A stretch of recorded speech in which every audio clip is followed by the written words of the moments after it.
Орел Экспо традиционно собирает сотни компаний, и тысячи посетителей здесь демонстрируют новейшие разработки для активного отдыха. Посетители выставки точно знают – лучшая охота и рыбалка. Конечно же, в Якутии.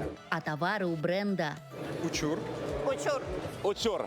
На выставке бренд представил сразу 3 линейки одежды в легендарной расцветке ТАСС под горную местность Это must have. и САС идеально в осенне-весенний период, причем принт запатентован. Такого нет нигде в мире, только у якутян.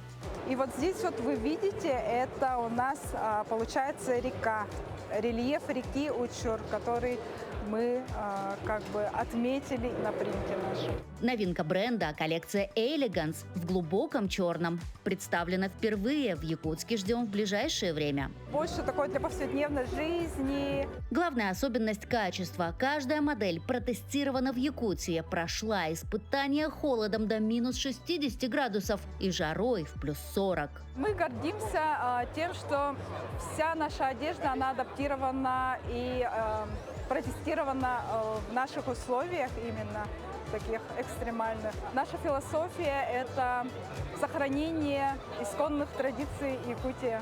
И сохранение любви к природе заложено в самом названии. Учур в переводе с эвенского «бурлящая река», а слоган компании. Единствие с природой. За это якутский бренд и выбирают. Компания на рынке всего 3 года, но уже завоевала доверие покупателей. Орел Экспо продлится до конца недели. Для производителей выставка – это шанс заявить о себе, а для посетителей познакомиться с лучшими предложениями отрасли. Айсена Бурнашова, Виктор Олесов, Москва.